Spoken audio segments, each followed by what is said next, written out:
interferometry. Lalu di dalam pengembangannya lagi dibangunlah array interferometer menggunakan teknik aperture synthesis. Dan yang tadi dikembangkan oleh Martin Ryle yang memenangkan hadiah Nobel tahun 1974 itu. Dia orang Cambridge yang mengembangkan ini ya. Nah, kemudian juga ada teknik very long baseline interferometry yang tidak lain sebenarnya identik dengan teknik interferometry, tapi bedanya adalah uh, baseline atau jarak antar teleskopnya itu sangat-sangat panjang jauh begitu sehingga tidak mungkin connected menggunakan kabel, tetapi menggunakan teknik yang lain begitu. Nah, di sini ada contoh-contoh teleskop radio itu. Nah, kalau low frequency atau panjang gelombang panjang, ya ini contoh teleskop radio Nongse di Prancis. Ya ini kita lihat modelnya kayak begini ya, ini reflektor dan ini adalah dua buah reflektor dan kemudian ada fokusnya di sini. Jadi bisa dibayangkan memang luas sekali. Nah, karena ini gelombang radio panjang begitu. Dan kemudian ada contoh yang juga sangat terkenal, ini Lowell Telescope yang ada di Manchester, di Jodrell Bank.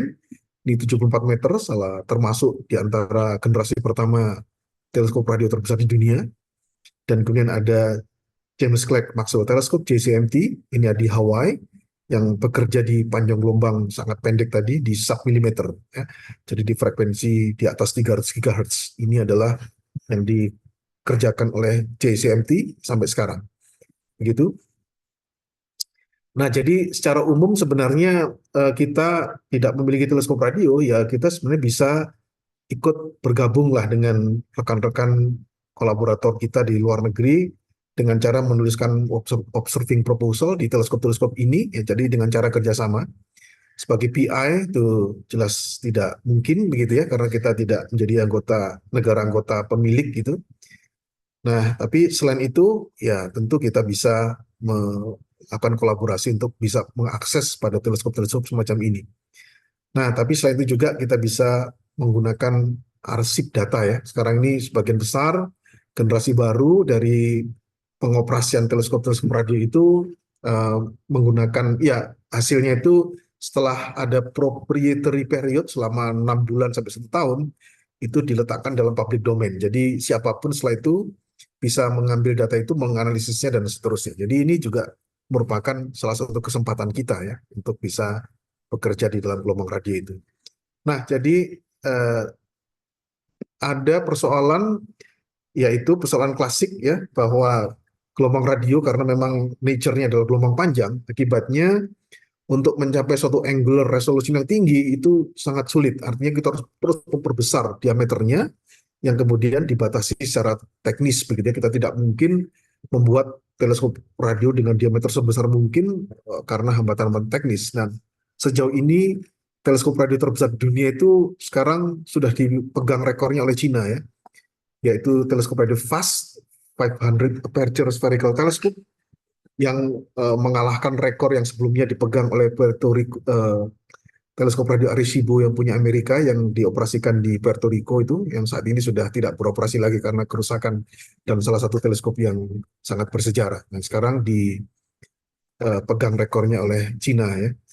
Nah, walaupun sebesar itu tetap saja resolusi sudut yang bisa dicapai masih relatif rendah gitu ya. Nah, oleh karena itulah dikembangkan teknik interferometry, ya prinsipnya menggunakan interferensi, di mana resolusi sudut itu akan ditentukan oleh berapa baseline dari atau jarak antara dua buah antena begitu ya. Jadi itulah yang menentukan resolusi sudutnya. Jadi semakin jauh kita bisa pisahkan antena itu, maka dia berperan sebagai menentukan resolusi sudutnya. Jadi tinggal diatur seperti itu. Nah, dengan cara seperti ini, para astronom dapat mengatasi persoalan resolusi sudut yang tadinya relatif rendah gitu ya. Nah, jadi dengan teknik seperti inilah akhirnya bisa dideteksi objek-objek yang sangat eksotik. Ya, nanti saya akan berikan beberapa contohnya. Ini hanyalah contoh di mana ada yang kita sebut sebagai AGN, ya, active galactic nuclei, di mana ada jet, ada di tengahnya itu ada supermassive black hole dan sebagainya. Nah, jadi akhirnya ya berkembanglah array interferometer yang juga di beberapa frekuensi yang tadi, mulai dari teleskop dengan frekuensi rendah, low frequency array yang ada di Belanda ini, dan sekarang sudah menyebar sampai ke hampir seluruh daratan Eropa menjadi interferometry connected gitu dengan adanya infrastruktur apa namanya fiber optik di seluruh Eropa. Ini teleskop-teleskop yang merupakan array semacam ini akhirnya saling sambung menyambung gitu ya. Sekarang semakin semakin melebar sampai bahkan ke Irlandia, walaupun yang ke Irlandia belum disambung pakai kabel fiber optik, tapi dengan teknik tertentu nanti data itu akan bisa saling dikorelasikan. Dan kemudian contoh klasik berikutnya adalah Carl J. Jansky Very Large Array yang ada di New Mexico di Amerika Serikat. Ini termasuk pelopor pertama dari teknik aperture synthesis ini yang sangat sukses ya sampai sekarang, dan sekarang disebut sebagai expanded very large array dan diberi nama Carl J. Jansky, ini pelopor penemu dari gelombang radio dari sumber-sumber langit tadi. Dan kemudian di frekuensi sangat tinggi yang di submilimeter itu saat ini sudah beroperasi teleskop radio ALMA ya yang ada di Chile di Atacama, yang merupakan konsorsium terbesar di dunia saat ini dari Eropa, Amerika Utara, Asia Timur, Jepang, Cina, maaf Cina belum ikut tapi Korea sudah ikut dan sebagainya ya. Ini saat ini sedang sedang apa namanya beroperasi dan diperkirakan masih sampai 20 tahun ke depan pun masih akan terus beroperasi di frekuensi tinggi. Dan ya karena tadi dia memerlukan kondisi atmosferik yang sangat excellent gitu sehingga ditaruh di tempat sampai ketinggian 5.000 meter di Gurun Atacama di Chile. Dan kemudian ya ini ada satu proyek masa depan yaitu SKA ya, the Square Kilometer Array, yang ya bisa dikatakan sudah direncanakan lebih dari 30 tahun ya. Dan saat ini akhirnya betul-betul sudah bisa dimulai. Jadi ada dua array, yang satu di Australia sudah dipilih di dekat di utaranya Perth, itu disebut sebagai SKA Low ya. Ini akan menggunakan teknologi dengan antena antena seperti antena apa namanya Yagi lah bisa dikatakan seperti itu ya, antena LPDE gitu semacam itu, bukan suatu antena parabolik karena memang dia ditugaskan untuk frekuensi rendah, jadi sampai dengan 350 MHz sampai 100 ribuan gitu ya gitu. Dan kemudian ada SK Amit ini yang akhirnya dipilih lokasinya itu ada di Afrika Selatan. Ya, Afrika Selatan termasuk negara yang sangat maju astronomi radionya sehingga ketika bidding mereka menang. Dan pada fase pertama ini hanya di Afrika Selatan, tapi nanti ke depan itu akan terus dikembangkan sampai hampir ke seluruh seluruh Afrika gitu ya. Nah, jadi ini akan menjadi proyek sains yang terbesar di dunia juga, ini akan mengalahkan rekor dari misalnya James Webb Space Telescope dan seterusnya ya, dengan teknologi yang serba baru, yaitu sekarang dengan menggunakan teknologi digital begitu, seluruhnya digital, jadi akan bagaimana pengolahan sinyal dan sebagainya itu akan sepenuhnya menggunakan teknik komputasi, tidak lagi menggunakan hardware korelator yang hardware, tapi sifatnya korelatornya itu akan merupakan suatu software, dan jadi artinya komputernya di bawah tanah sini itu isinya akan komputer semua seperti itu ya. Nah, jadi dengan generasi teleskop radio seperti ini, di mana cakupannya itu udah hampir seperti beberapa hektar lah teleskop radio yang diameternya itu beberapa hektar gitu ya. Nah, jadi ini salah satu harapan ke depan bahwa astronomi radio jelas masih memiliki masa depan sampai beberapa dekade ke depan gitu. Ya, sebenarnya untuk low frequency pada panjang gelombang yang sangat panjang itu yang tidak pernah kita deteksi itu karena ada gangguan ionosfer ya. Jadi tidak akan bisa masuk ionosfer bumi, dan sebenarnya sudah ada usulan-usulan pada low frekuensi ini memasang teleskop radio di bulan, di foresight of the moon, di bagian kebalikan bulan, karena kita tahu bahwa di frekuensi yang sangat rendah itulah gangguan dari sumber-sumber terestrial atau sumber-sumber radio buatan itu sangat banyak gitu ya, sehingga memang tidak mungkin dilakukan dari permukaan bumi, sehingga harus dilakukan nanti ya rencana rencana itu akan secara konsorsium akan dibangun di bulan, teleskop radio pada the far side of the moon, di balik bulan itu, sehingga tidak terganggu oleh oleh apa namanya interferensi dari bumi. Nah, jadi ini sebagai gambaran saja bagaimana masa depan dari astronomi radio gitu ya. Nah, seperti itu.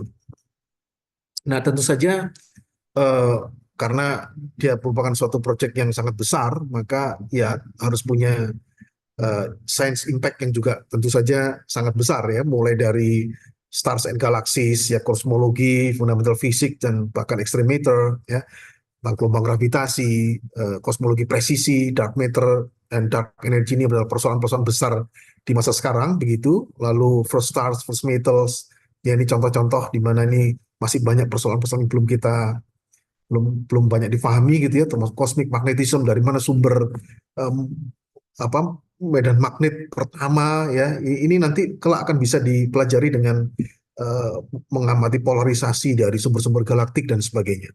Dan tentu saja yang juga tidak kalah menariknya adalah dari aspek astrobiologi, yaitu pencarian molekul-molekul ya, yang juga kita katakan sebagai biomarkers, karena eh, molekul-molekul yang semakin kompleks saat ini sudah semakin banyak ditemukan ya, sudah semakin banyak ditemukan.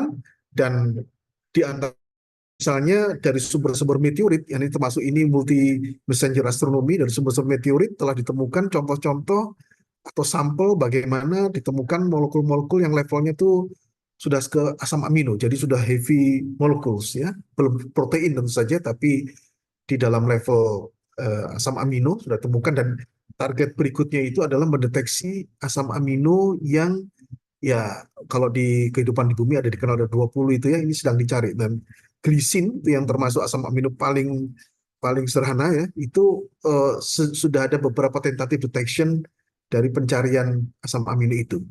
Nah, lalu ada protoplanetary days, exoplanet, ini bagaimana hal itu berhubungan juga dengan apa pencarian molekul begitu. Dan juga search for extraterrestrial intelligence, ini juga di dalam sebagai salah satu dari key science project-nya mereka, yaitu masuk di dalam cradle of life ya. Jadi pencarian makhluk-makhluk cerdas nantinya ini akan punya cakrawala baru dengan teleskop sekelas SKA. Dan tentu saja technomarkers ya, seperti apa kira-kira kalau kita berharap akan mendeteksi adanya kehidupan cerdas di tempat yang lain gitu. Dan termasuk apa fenomena transient. Nah, ini masih sangat sedikit diketahui. Dan belakangan yang cukup populer adalah pendetection adanya fast radio burst ya. Itu burst gitu, jadi tidak sama sekali tidak sistematik, tidak periodik, yang berulang kali dideteksi belakangan ini, yang ternyata juga ada hubungannya dengan misalnya sumber-sumber energi tinggi dari sinar gamma atau dari gelombang gravitasi dan sebagainya. Nah, ini salah satu cakupannya. Nah, jadi secara lebih detail lagi ada ya beberapa topik secara astrofisik yang sangat menarik ya. Bagaimana pembentukan supermasif black hole, artinya mempelajari bagaimana sifat-sifat di sekitarnya, bagaimana jet dibentuk, bagaimana akresi dari disk itu terjadi dan sebagainya. Nanti saya akan berikan contoh-contoh yang saat ini sedang berlangsung ya, bagaimana hal itu sekarang sudah mulai dicapai.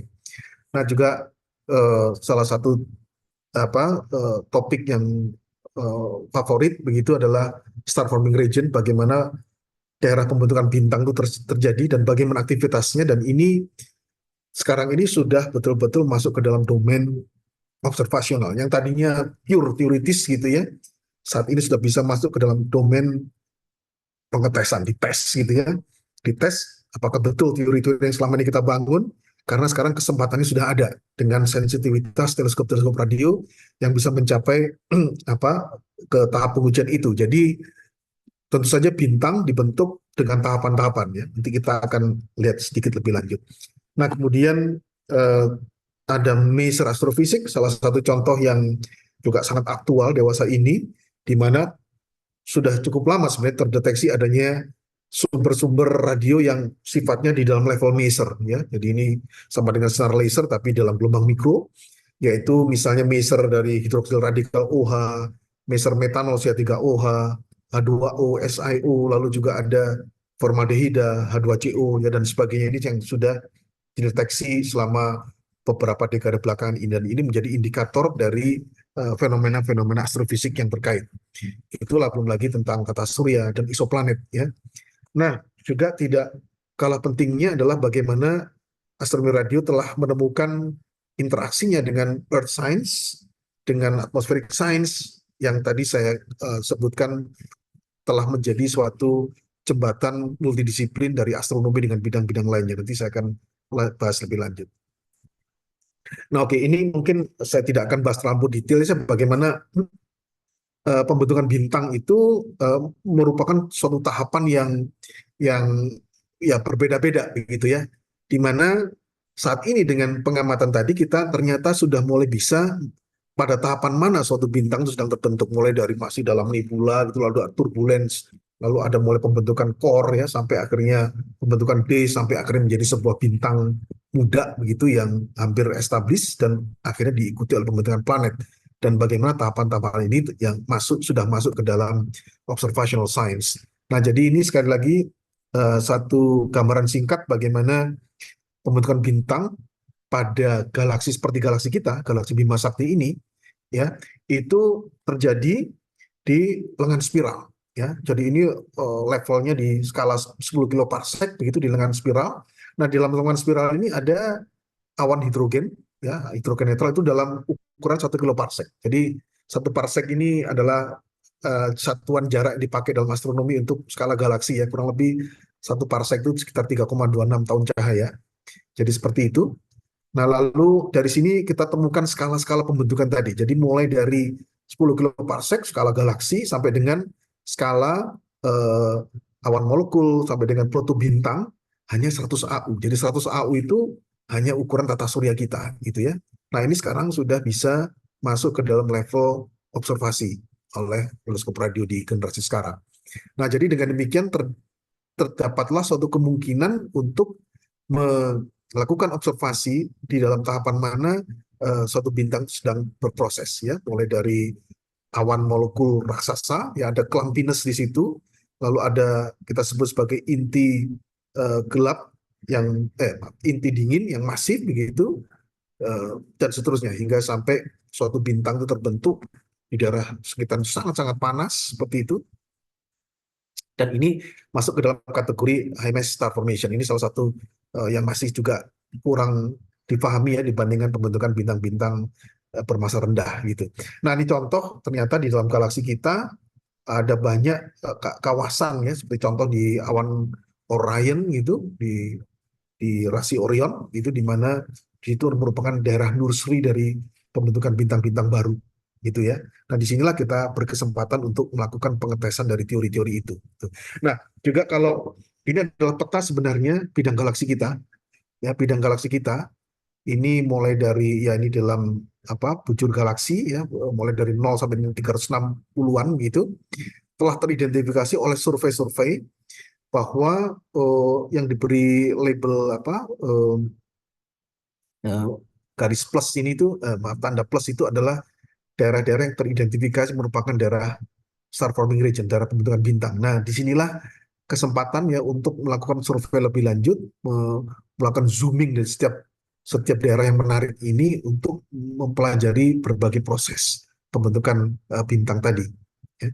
Nah, kemudian yang juga tadi sudah saya highlight yaitu bahwa di setiap daerah pembentukan bintang itu selalu berasosiasi dengan adanya molekul-molekul organik dan kompleks begitu ya, bukan main. Jadi kalau kita arahkan ke salah satu target yang misalnya ini target yang dinamakan G328 minus 05321, ini sebenarnya adalah koordinat galaktik begitu.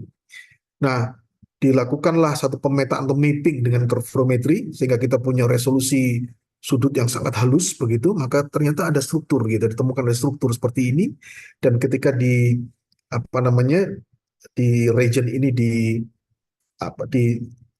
spektrumnya begitu ya, maka kita mendapati adanya hutan spektral semacam ini ya. Jadi bukan main sekarang ini eh, apa namanya molekul yang terdeteksi itu sudah sangat kompleks ya, walaupun seperti tadi saya katakan belum masuk ke dalam level ke heavy molecules ya, tapi ini sudah merupakan indikasi bagaimana molekul-molekul kompleks ini akan menjadi bahan-bahan untuk pembentukan molekul-molekul yang lebih kompleks lagi yang ya ini kalau kita kaitkan dengan astrobiologi tadi kepada molekul kehidupan. Nah, ini targetnya ke sana.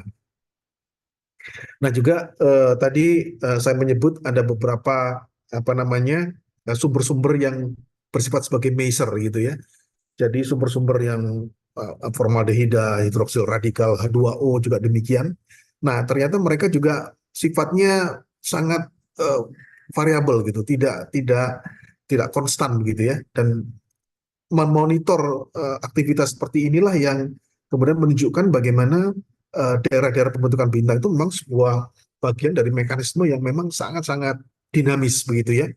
Jadi diketahui dengan mengamati ini contoh ya ini metanol ya di frekuensi beberapa ya mulai dari 6,7 GHz sampai dengan beberapa yang lain sampai di frekuensi yang tinggi sekali didapati bagaimana dalam fungsi dari waktu itu dia menunjukkan suatu variabilitas dan ini menunjukkan bahwa bagaimana dia sendiri mengalami suatu ya, proses yang memang sangat-sangat dinamis begitu ya.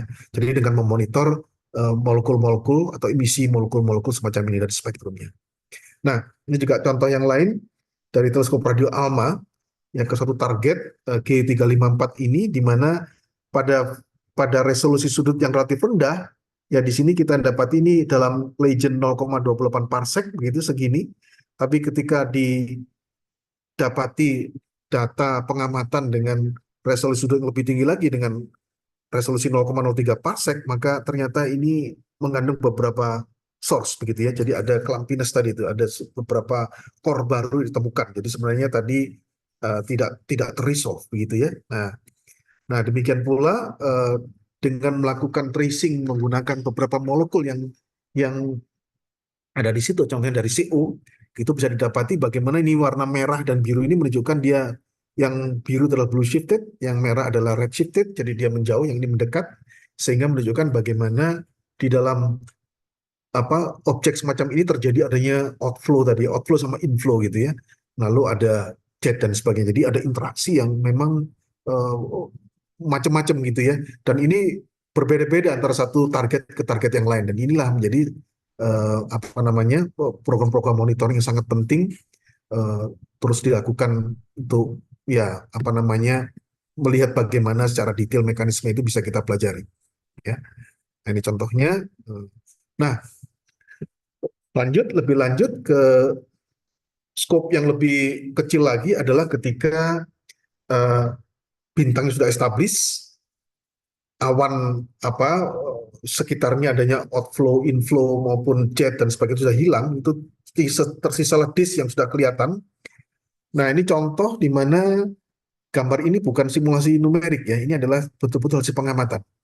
Ya dilakukan oleh ALMA tahun 2015, salah satu program ALMA di dalam resolusi sangat tinggi, di long baseline gitu ya. Dan ini resolusinya sudah mencapai miliar sekon ya. Jadi resolusinya sudah mencapai miliar sekon, di mana satu sekon ini kurang lebih 140 AU, satuan astronomi. Dengan kata lain ini kita melihat betul-betul profil suatu bintang yang sedang dalam penyelesaian pembentukannya dan di mana ada celah-celah di sini itu menyatakan dia itu adalah apa itu gap-gap yang terbentuk karena planet sedang mengakresi material di sekitarnya. Jadi membentuk gap seperti ini. Jadi ini betul-betul real ya. Ini satu hasil observasi, bukan simulasi numerik ini. Kalau kita simulasi numerik memang ada banyak contoh seperti ini, tapi ini betul-betul hasil pengamatan. Nah demikian pula contoh ini TW Hydra. Ini salah satu apa itu protoplanetary disk yang paling dekat dengan tata surya kita. Dan ini lihat detail dari ini bisa terdeteksi dengan begitu bagusnya dan di tengahnya ini kalau di zoom, nah ini bintang bintang apa intinya yang sedang dalam proses dan di bagian sini sedang ada pembersihan. Jadi secara umum teori tentang pembentukan sistem planetan itu telah di dalam on the right track tuh, menurut hasil pengamatan di sini ya. Kecuali nanti di dalam bintang-bintang yang sangat masif. Dan ini kurang lebih bukan bintang yang sangat masif, bintang-bintang yang ya katakanlah bintang apa, dwarf ya seperti kelas matahari seperti itu. Nah, jadi dengan ALMA sekarang sudah berhasil dipetakan segitu banyak model-model yang lain atau contoh-contoh yang lain dari sumber-sumber yang tadi kita namakan sebagai protoplanetary disk. Jadi cakram yang di dalamnya itu ada protoplanet ya, dan tentu saja ya calon bintangnya sendiri. Nah, ini benar-benar suatu hasil pengamatan, bukan simulasi numerik gitu ya. Nah, demikian. Nah, kemudian sedikit melanjutkan ke tata surya. Ya, tata surya ini daerah yang kalau dalam astronomi daerah yang paling dekat, paling kecil lah gitu ya. Tapi mereka punya objek-objek sangat eksotik ternyata ya. Mulai dari planet yang apa namanya kecil ya, planet bumi termasuk planet yang kecil, terrestrial planet, dan kemudian ada giant planets, mulai dari Jupiter hingga Neptunus gitu, dan juga kita kaya sekali dengan benda-benda kecil, asteroid dan bulan-bulan dari planet-planet ini gitu ya. Nah, di sini termasuk komet gitu ya, itu juga sudah banyak ditemukan, dan di mana astronomi radio termasuk yang memberikan hasil-hasil survei semacam itu ya. Dan kemudian ketika mempelajari atmosfernya, ya kita memiliki contoh-contoh atmosfer yang lain yang bisa dikatakan sangat berbeda dengan atmosfer bumi kita. Contoh-contoh yang sangat ekstrim. Belum lagi nanti kita melihat kepada contoh-contoh di eksoplanet. Itu. Nah, pada frekuensi yang relatif rendah, ya di order megahertz, itu matahari termasuk yang sangat sangat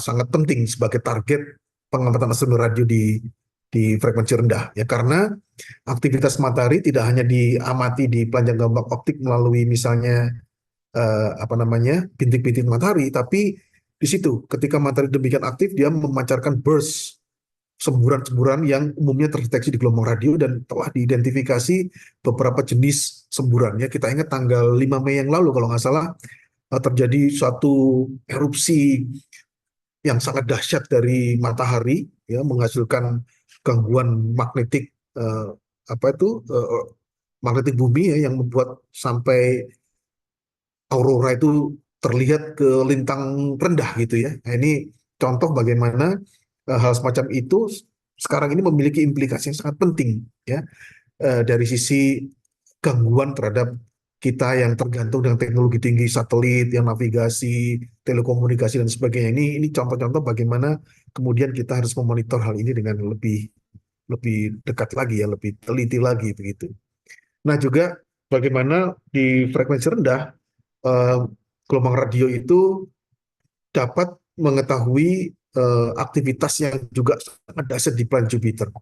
Ya, jadi Jupiter termasuk yang cukup sering memberikan semburan gelombang radio di frekuensi rendah yang berkaitan dengan aktivitas plasma di atmosfernya begitu. Nah, ini juga contoh ekstrim yang tidak kita ketahui dapati dari bumi, gitu ya.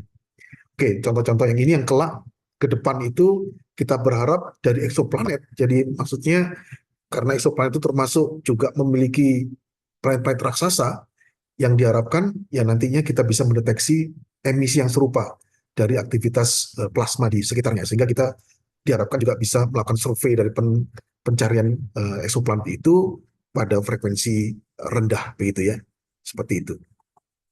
Oke, yang ini mungkin saya agak cepat saja bagaimana ya studi detail dari atmosfer itu uh, bisa dilakukan berkat gelombang radio, yaitu karena begini, karena semakin tinggi di frekuensi, kita akan mendapatkan uh, resolusi spektral juga makin tinggi dengan bandwidth yang lebih lebar gitu ya. Maka itu akan memberikan peluang bagaimana probing dari atmosfer itu sampai ke kedalaman di dalam atmosfer, sehingga kita memiliki resolusi vertikal dari atmosfer itu. Jadi dengan kata lain, profil vertikal itu bisa diprobing melalui gelombang radio di frekuensi tinggi. Nah, jadi dengan melakukan hal itu, ya, kita bisa mendapati tidak hanya kelimpahannya, tapi juga distribusi dari molekul-molekul itu di dalam atmosfernya tadi. Dan kemudian dengan teknik interferometri, maka kita juga bisa mengetahui bagaimana distribusinya di dalam disk dari planet itu. Nah, dengan begitu proses kimiawi maupun fisis dari atmosfer planet-planet itu bisa dipelajari dengan sangat detail. Nah, ini contoh saja yang sangat spektakuler adalah satelitnya Saturnus Titan, di mana Titan ini saat ini merupakan satelit, ya, jadi bulan jauh lebih kecil daripada bumi, tapi memiliki atmosfer yang sangat kompleks, begitu jauh lebih kompleks daripada atmosfer bumi kita, di mana dia memiliki sumber-sumber aerosol, begitu ya, ada debu-debu, lalu juga kekayaan molekul organik yang luar biasa dibandingkan bumi kita. Nah, jadi ini contoh bagaimana molekul-molekul kompleks terdeteksi berkat teleskop-teleskop radio, ya, cepat saja di sini. Dan kemudian juga demikian dengan kemampuan bisa meresolve benda-benda kecil ini yang diameternya kurang dari 1 detik busur, maka akhirnya kita bisa mengetahui distribusinya, ya, distribusi dari molekul-molekul itu, dan dengan menggunakan teknik pengukuran apa itu Doppler gitu ya. Jadi pergeseran dari spektrum masing-masing ini itu dapat digunakan untuk menentukan kecepatan angin di sana gitu. Jadi meteorologi. Jadi sekarang kita tidak hanya bisa berbicara di level climate-nya, tapi dengan apa namanya, dengan maaf ini saya cepat, nah di sini, nah, ini contoh bagaimana menggunakan spektrum dari molekul CH3CN atau HNC di Titan itu ini dengan ALMA, maka perbedaan di hemisfer selatan atau utara atau bagian barat dan timurnya itu bisa diukur, dan akibatnya kecepatan angin itu bisa ditentukan. Nah, dan ternyata ini juga memiliki variabilitas yang relatif cepat gitu, yang dalam orde bulan itu sudah ada perubahan. Jadi dengan kata lain, kita sekarang ini sudah bisa masuk ke dalam level meteorologi dari Titan, dari ground based observation, bukan bukan space based ya. Kalau space based biasa ya, karena orbiting seperti misi Cassini ya, seperti itu. Dan kemudian seperti saya kembali ke sini, bagaimana distribusi dari molekul-molekul itu bisa didapatkan, termasuk distribusinya. Nah, distribusinya terhadap hemisfer gitu.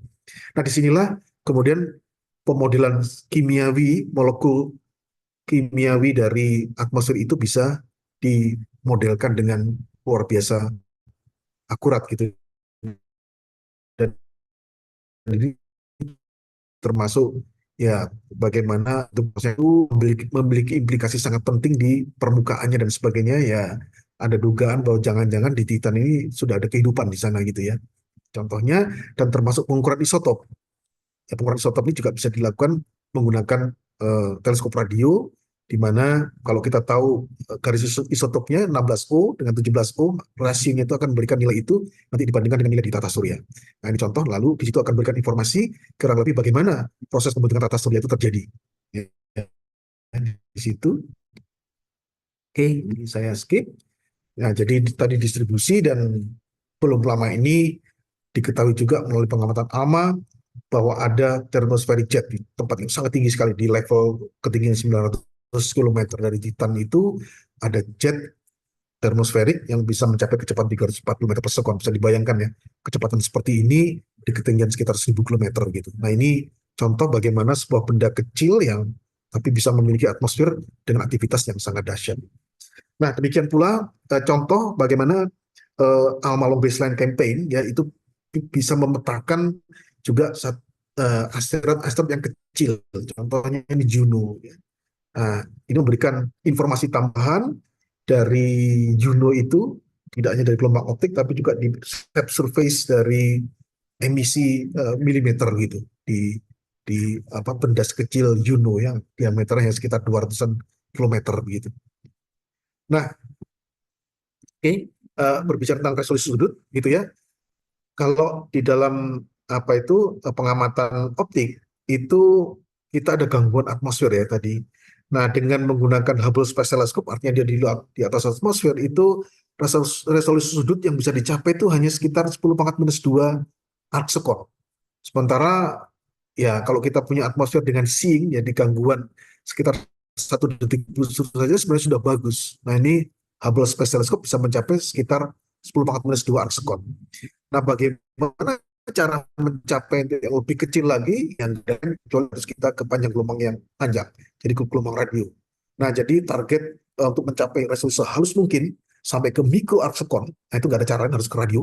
Dan salah satu prestasi besar itu yang dicapai belakangan ini adalah EHT itu ya, maaf, apa nama EHT itu adalah apa Event Horizon Telescope ya. Nah, sebelumnya ada EEVN, VSOP dan sebagainya. Dan ini sebenarnya basicnya adalah teknik VLBI tadi, yang Very Long Distance Interferometry. Interferometry dengan tidak menggunakan connected dengan kabel-kabel, tapi menggunakan apa itu korelasi yang dilakukan belakangan.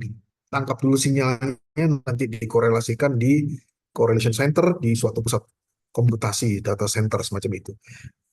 Nah, ini contoh bagaimana belum lama ini para astronom berhasil untuk pertama kalinya mendeteksi adanya supermassive black hole, ya walaupun tetap tidak langsung ya dari suatu objek raksasa M87.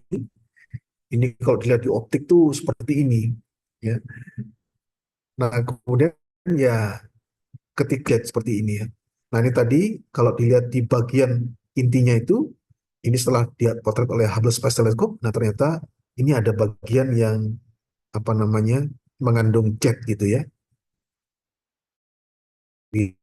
itu dan kemudian dilihat lagi dari zoomnya seperti dan sampai terakhir didapatilah suatu struktur seperti ini. Jadi kalau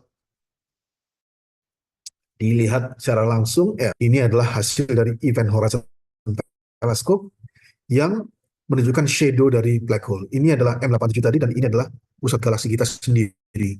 Ya. Nah, black hole-nya jelas nggak kelihatan karena shadow-nya dan ini adalah bagian dari sekitarnya. Nah, jadi inilah sejak tahun 2019 sampai sekarang 2022 ya dan seterusnya sekarang terus berlangsung di mana black hole itu yang tadinya ini supermasif di level supermasif yang tadinya adalah domain observasional, maaf domain teori teori murni begitu ya. Sekarang sudah masuk ke dalam domain observasional. Jadi sekarang sudah ada kesempatan untuk bisa melakukan melihat lingkungan sekitar black hole itu seperti apa gitu ya. Dan itu bisa tercapai berkat kolaborasi internasional seperti ini ya.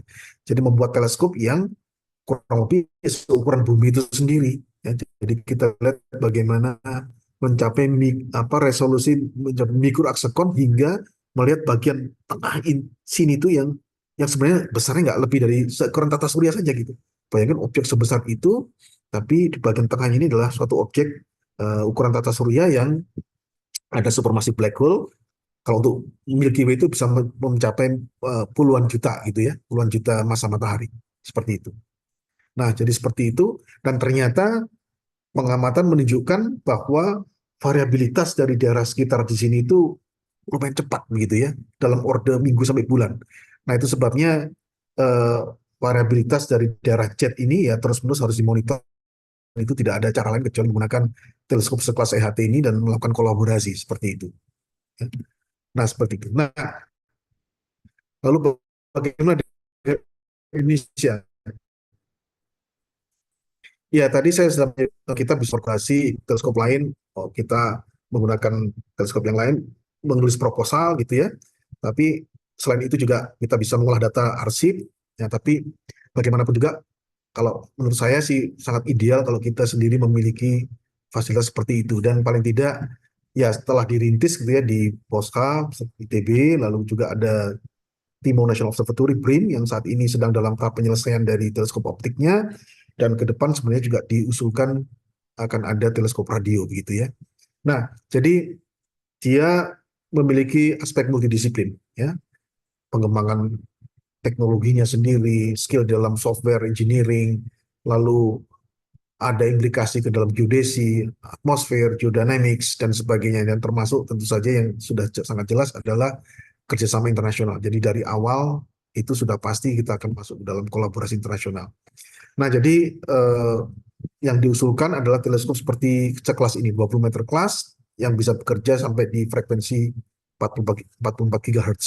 Ya, ya mulai masuk ke dalam domain milimeter begitu, ya, yang diharapkan juga akan bisa uh, ikut kolaborasi dalam VLBI gitu. Dan juga ada program mengkonversi antena bekas telekomunikasi yang untuk dijadikan teleskop radio, ini ongoing, sedang diusahakan gitu ya, ada masalah pendanaan dan sebagainya. Dan kalau ini bisa direalisasikan, maka kita punya baseline hampir 2000 km antara Jawa Barat dengan Timau gitu misalnya ya.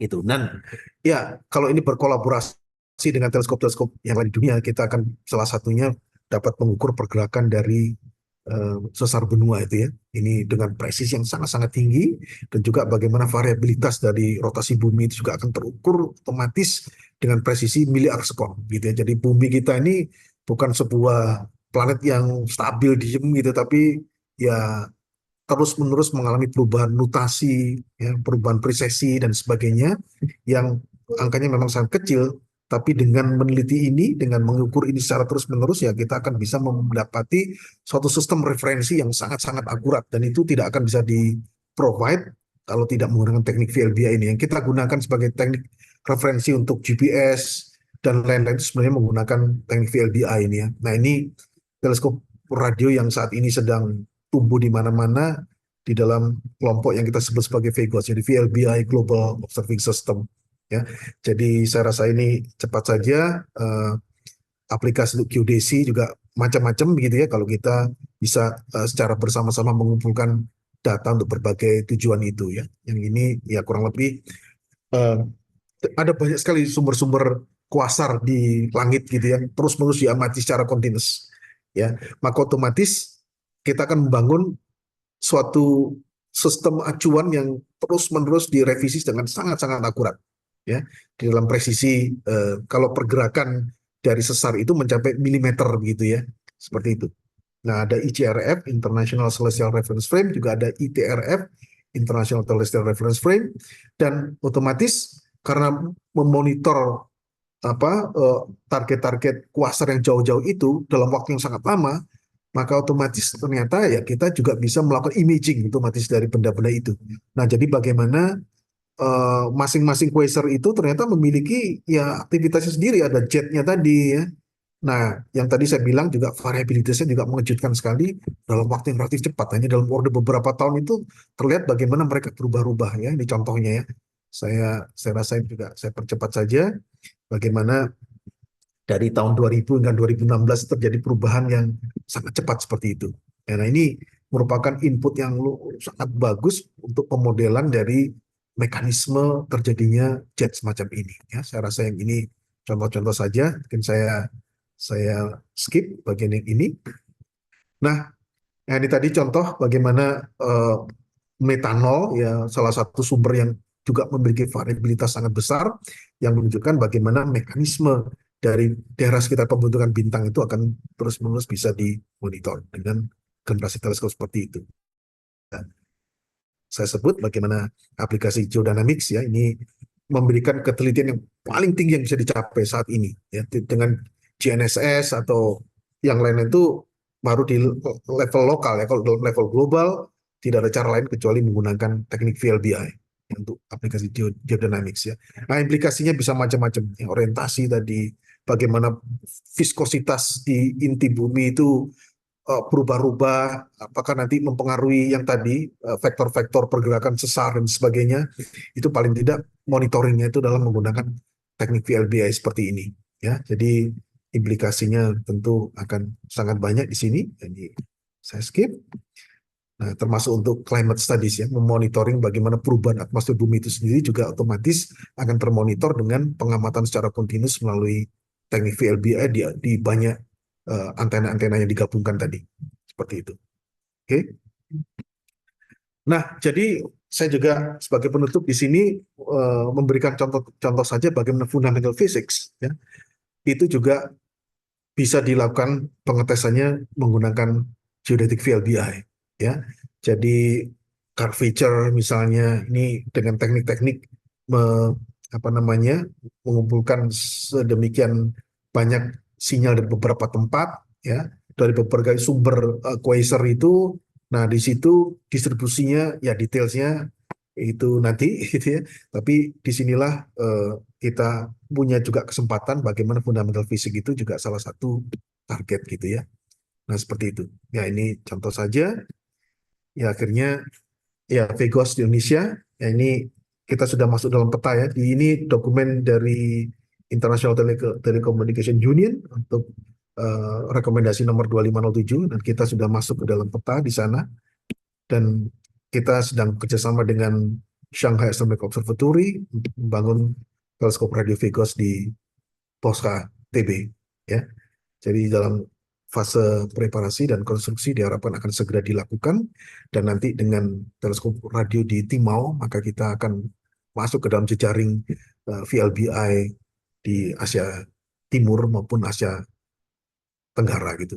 Tapi Asia Tenggara kita akan bentuk bersama Thailand dan kita akan bergabung Asia Timur nanti dengan Australia, dengan Eropa, Amerika dan seterusnya.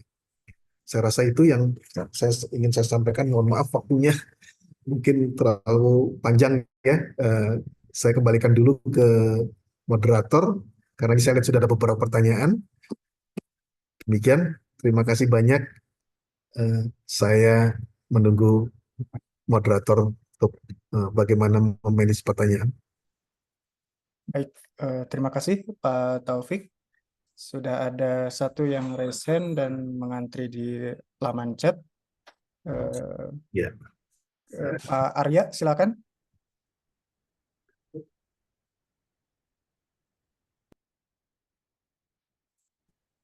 Terima kasih, Pak Moderator. Assalamualaikum, selamat sore, Prof. Taufik. selamat sore, Pak Arya. Sangat mengguncang emosi saya paparan Bapak tadi. Jadi ternyata sudah sedemikian advance-nya ya, walaupun belakangan hadirnya teknologi peradioan ini. Yang saya inginkan untuk saya ketahui lebih dalam tadi adalah ketika Bapak menunjukkan aplikasinya dalam bidang geodinamik ya. Jadi Ya. bagaimana memanfaatkan teknik interferometrinya bisa mengetahui pergerakan lempeng bumi. Sementara kan objek yang diamati itu ada di angkasa, Pak. Mengkorelasikan yang diamati di angkasa dengan yang terjadi di permukaan buminya, bagaimana deh kira-kira detailnya? Ya. Itu yang ingin saya ketahui. Terima kasih. Baik, langsung dijawab Pak Anton. Silakan, Pak. Iya, baik, langsung saya jawab ya. Jadi kan referensinya itu memang jelas kuasar yang sangat jauh. Ya, jadi kuasar yang sangat jauh. Jadi artinya di dalam skala waktu dalam 1 sampai 2 tahunan itu bisa dibilang di dalam sensitivity dari VLBI yang ada sekarang itu tidak akan terdeteksi adanya perubahan, begitu ya. Walaupun jam atomik yang digunakan untuk mencatat perbedaan sinyal itu sudah dalam pikosekon 10⁻⁻15 ya. Nah, jadi artinya apa namanya objek-objek atau quasar yang dipilih sebagai targetnya itu memang tidak berubah, posisinya tetap di langit gitu. Nah, dengan mengukur secara berkala begitu, ternyata didapati bahwa yang berubah adalah base ini ya si teleskop sendiri posisinya terhadap itu. Jadi kalau dianalisis datanya itu sepanjang sekian tahun gitu ternyata memang antara teleskop misalnya Eropa itu ada Wetzel di Swedia gitu ya, lalu dengan di Jepang di Ishioka dan sebagainya itu terus-menerus mengalami perubahan. Nah, sehingga dengan demikian digabungkanlah dari sekian banyak pengukuran itu didapati rata-rata dari atau vektor-vektor pergerakan itu. Nah, itulah yang kemudian bisa menentukan bahwa dianya sendiri juga berubah, bergerak gitu kan. Nah, itulah yang kemudian diamati secara terus-menerus sampai ya tentu dalam skala waktu tertentu akan ada revisi updating dari hasil-hasil pengukuran yang menunjukkan bagaimana pergerakan dari lokasi-lokasi itu yang berhubungan dengan pergerakan dari sesar itu sendiri. Nah, seperti itu dengan ketelitian mencapai milimeter ya per tahun. Itu target yang sekarang sudah bisa dicapai. Oke, jadi kuncinya memang di objek yang relatif diamnya, Pak ya. Betul, betul. Pemilihan objek. Oke, Ya, jadi masuk akal sekali, betul. Iya, ya, iya. ya, ya. Terima kasih banyak, Prof. Taufik. Baik, ya. Sih, Pak Arya. Selanjutnya, Pak Dedi Sasmita, apakah akan menyampaikan secara langsung?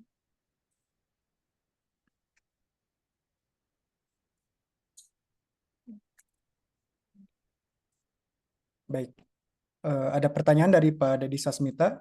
Tingginya frekuensi dalam perspektif fisika akan menyebabkan bahan atau medium tidak lagi berperilaku linear tapi nonlinear, dikenal dengan sebutan optik nonlinear.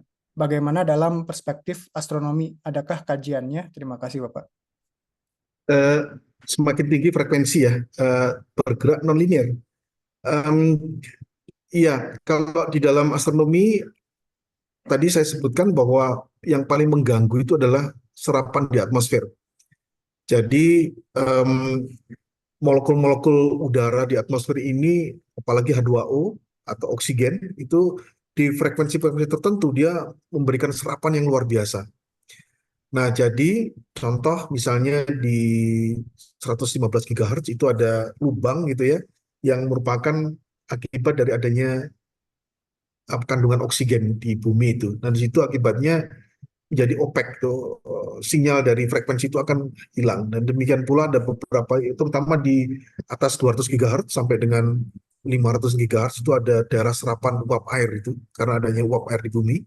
Nah, itu sebabnya memang ditaruhlah di tempat tinggi sekali sehingga em, apa namanya, masih ada transparansi yang bisa dicapai. Nah, secara propagasi sebenarnya eh, kalau saya bilang sih tetap linear, Pak. Artinya eh, gangguan atmosfer itu akan membuat wavefront-nya ya berlika-liku begitu ya. Nah, itu yang sekarang udah bisa dikoreksi. Jadi mengkoreksi fasenya sehingga dia wavefront itu kurang lebih laminar begitu ya. Nah, seperti itu. Nah, jadi dengan teknik mengkoreksi seperti itulah yang akhirnya suatu citra kalau memang bisa dicapai akan menghasilkan suatu citra yang tajam juga itu, bukan citra yang blur begitu ya. Kurang lebih seperti itu. Ya, Baik. dapat Eh, jawab? Kebetulan orangnya mikrofonnya tidak bisa on. Ada. Oh, ada. Oh iya. Mas, silakan. Ada. Oke, maksudnya begini Bapak. Terima kasih Pak Taufik atas ilmunya. Ya, Eh, dengan adanya perilaku non-linear itu ternyata kan membawa informasi banyak begitu Pak. Kan gelombang elektromagnetik dia akan menjelajah berbagai macam medium. Gitu.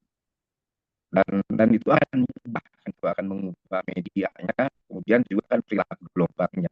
Nah, maksud saya kalau di fisika itu memang ada kajian untuk membuat bahan non linear seperti mata lah. Kalau yang di fisika kan yang kenal itu mata yang bahkan medium yang aktif gitu.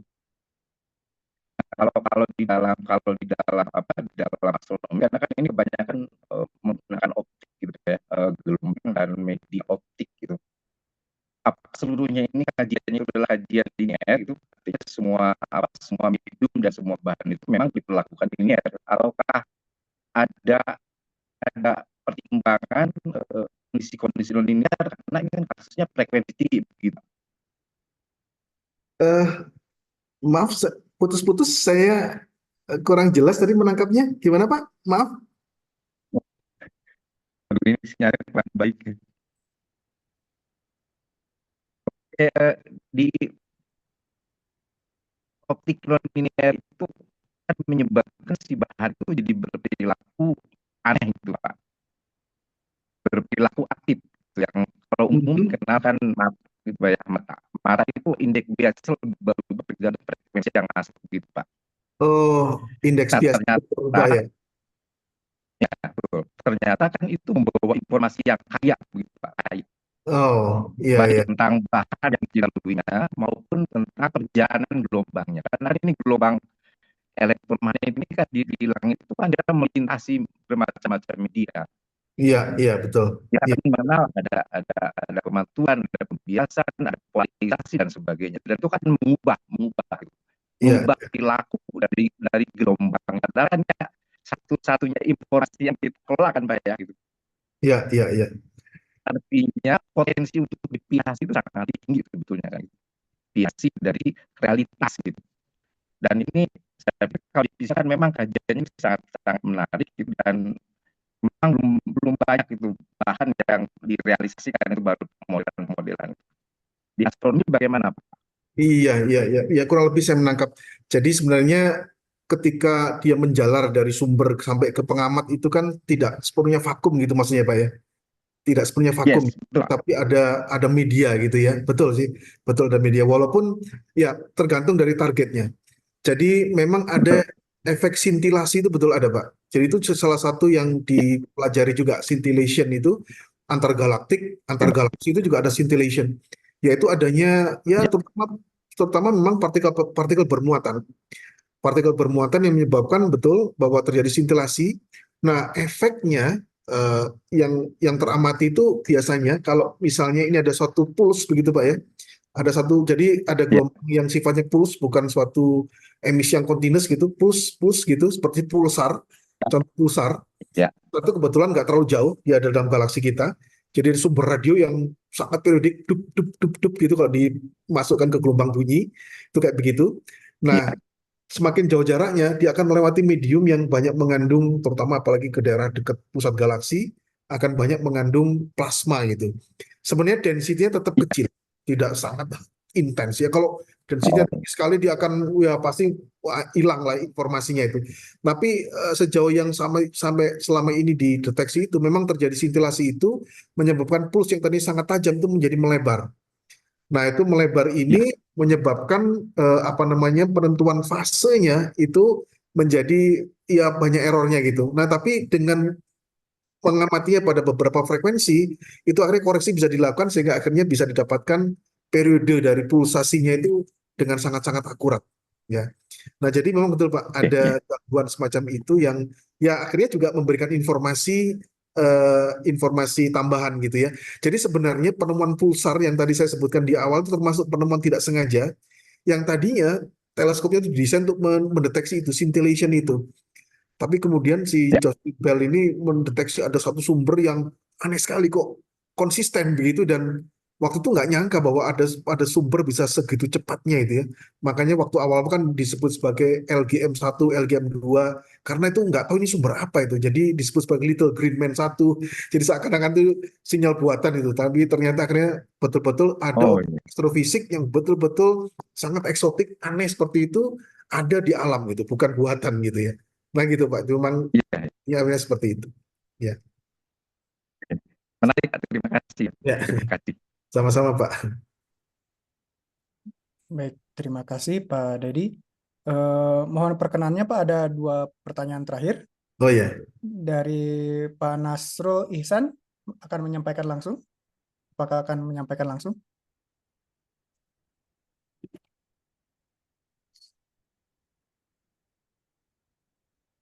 Baik. ini yang di chat ya. Ya, di chat Pak. Oke, baik, saya baca aja kalau gitu ya. Boleh Pak. Yang pertama adalah infrastruktur teleskop radio astronomis demikian masif, bagaimana support SDM dalam operasionalnya? Apakah lebih banyak by machine? Iya betul Pak. Jadi memang dewasa ini dengan digitalisasi begitu ya. Jadi banyak sekali tadinya hardware, terutama kalau dalam interferometri. Jadi sinyal datang masuk ke receiver. Dari receiver ini dilakukan apa namanya analog to digital conversion, jadi sinyal digital. Nah gitu ya. Tapi basicnya itu adalah sinyal analog dulu masuk ke konversi menjadi sinyal digital, nah baru diproses pengolahan sinyal digital biasa gitu. Nah jadi sekarang dengan teknologi yang tadi saya sebutkan contoh SKA, itu tuh konversi sinyalnya itu bahkan sudah dilakukan di level yang kita sebut sebagai front end-nya itu. Jadi foton datang itu nanti akan langsung dikonversi menjadi sinyal digital, sehingga berikutnya akan seterusnya komputasi, masalah komputasi. Nah, jadi hardware yang tadinya memang didesain khusus untuk semacam receiver, kalau interferometri itu korelasinya, korelatornya gitu ya. Nah, itu sepenuhnya sekarang sudah digantikan oleh atau tepatnya karena sebagian memang sudah dimulai, itu sepenuhnya akan menjadi teknik komputasi itu. Nah, jadi dengan ya komputer-komputer yang network yang sangat besar itu ya, apa itu data center itu sekarang kurang lebih seperti itu ke depan, sehingga ya akhirnya apa namanya akan ada banyak sekali keuntungan dengan teknik seperti itu, yaitu VLBI yang tadinya karena resolusinya sangat tinggi, maka field of view itu sangat sempit juga. Tapi dengan teknik digitalisasi semacam itu, maka field of view jadi bisa lebar. Sehingga nanti saja istilahnya kita memotret itu akan bisa ke daerah yang lebih luas, sehingga akan ada beberapa target source yang bisa dideteksi in the same time gitu. Tidak di satu-satu gitu. Nah, itu memang akhirnya ke depan tuh ke era digital semacam itu. Nah, lalu pertanyaan berikutnya, bagaimana perkembangan sejauh ini terkait pencarian kehidupan ekstraterestrial? Apakah dampak signifikan ditimbulkan terhadap bidang astronomi nantinya? Nah, betul. Ya, jadi ini satu pertanyaan besar, the cradle of life dari programnya SKA itu adalah mencari itu tadi kemungkinan sinyal-sinyal. Jadi sekarang itu bisa dikatakan kalau di zamannya Frank Drake tahun 1960, jadi berapa itu 60 tahun yang lalu, lebih dari 60 tahun yang lalu, itu kan kita blank sama sekali ya. Mau cari itu cari kemana, mencari sinyal buatan itu kalau memang ada begitu, blank. Jadi waktu itu surveinya blind survey gitu. Nah, tapi sekarang karena sudah ditemukan banyak sekali eksoplanet yang masuk ke dalam kategori habitable, jadi ada di dalam habitable zone, kurang lebih seperti bumi, temperaturnya itu bisa mengizinkan adanya liquid water, begitu seperti itu. Sekarang pencarian SETI itu akan lebih targeted seperti itu. Jadi akan ditargetkan ke sumber-sumber eksoplanet yang ada di habitable zone.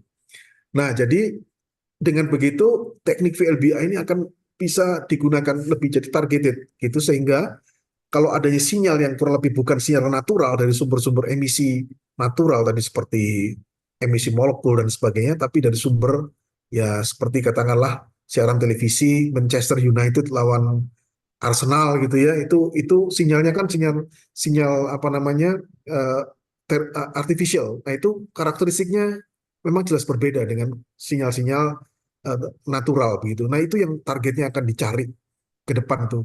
Walaupun nanti dengan sekelas SKA pun jaraknya itu memang masih dalam orbit sekitar 100 tahun cahaya. Kalau makin jauh lagi tentu saja kan makin lemah sinyalnya itu dan itu akan menyulitkan. Artinya kita butuh apa sensitivity yang lebih besar lagi, jumlah teleskopnya lebih banyak lagi dan seterusnya. Jadi kurang lebih seperti itu. Mudah-mudahan ini menjawab ya. Jadi pencarian akan terus di sana. Gitu. Baik, terima kasih Pak Taufik. Karena waktu juga, tapi mohon tetap bertahan, nanti kita akan ada sesi foto bersama.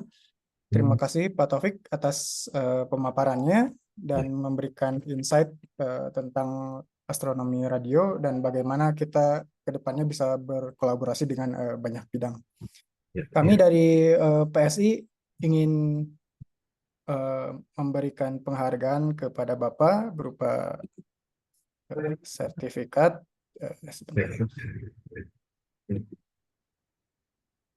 Jadi ini adalah sertifikat yang nanti akan kami sampaikan kepada Bapak secara langsung sebagai simbolik bahwa sertifikat diberikan kepada Prof. Taufik Hidayat sebagai narasumber dalam webinar Fisika Indonesia seri ke-6.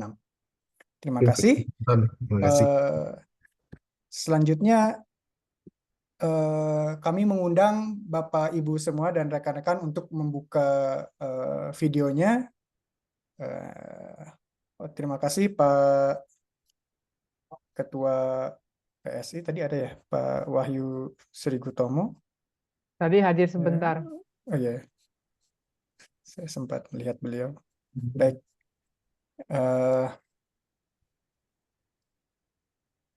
Baik. Mohon bantuannya ke Mas Fayat. Ya, baik. Untuk Di sini ada 3 slide ya, dimulai dari slide pertama dulu.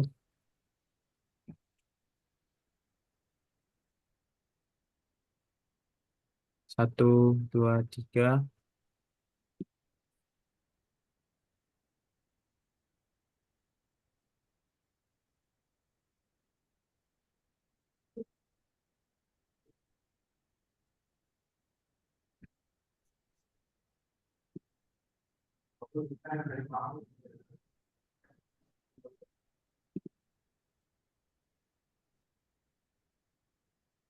Slide kedua.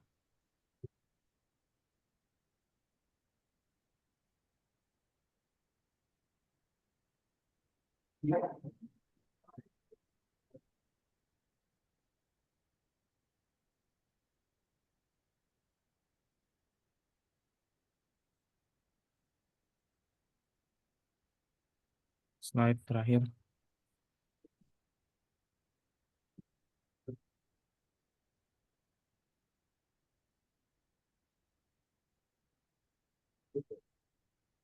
Cukup, Pak. Baik, terima kasih. Sebelum menutup sesi ini, kami sampaikan informasi terkait PSI, bahwa PSI yang tadinya Himpunan Fisika Indonesia, sekarang jadi Physical Society of Indonesia, menyelenggarakan webinar Fisika Indonesia untuk umum setiap bulan. Informasi lengkap ada di laman www.fisika.or.id. Kemudian untuk dosen, praktisi, guru, ataupun mahasiswa, maupun pegiat bidang fisika dapat melakukan pendaftaran sebagai anggota PSI dengan membayar iuran tahunan sebesar Rp200.000. Informasi terkait keanggotaan dapat diakses di laman yang sama, yaitu www.fisika.or.id.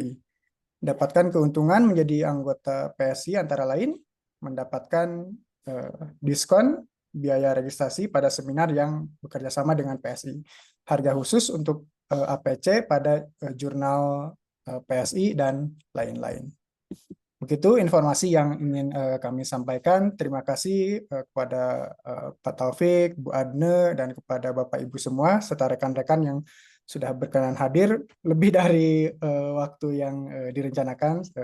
1 jam 19 menit. Semoga bermanfaat. Kami tutup. Wabillahi taufiq wal hidayah. Wassalamualaikum warahmatullahi wabarakatuh. Waalaikumsalam. Terima kasih Pak Taufik. Terima kasih Pak Taufik.